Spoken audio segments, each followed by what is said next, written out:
আজ আজ 20শে জুলাই 2025 দৈনিক কালের কণ্ঠের প্রধান শিরোনাম। সংকটে নিশ্চল শিল্প বাণিজ্য।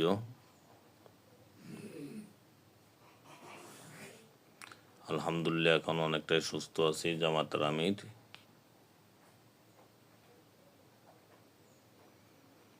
রাত থেকে সকাল পর্যন্ত বৃষ্টি, বজ্রপাতের আশঙ্কা। উত্তরাঞ্চলে ভারী বৃষ্টি হতে পারে।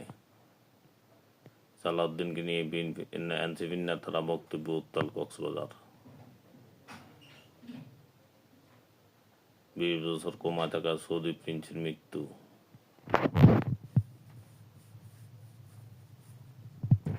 সাত দফা দাবি বাস্তবায়নে জোর তাগিদ।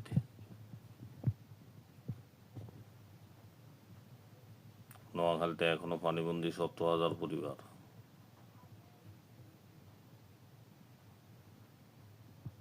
গোপালগঞ্জের পরিস্থিতি স্বাভাবিক হচ্ছে, এ পর্যন্ত গ্রেপ্তার 306।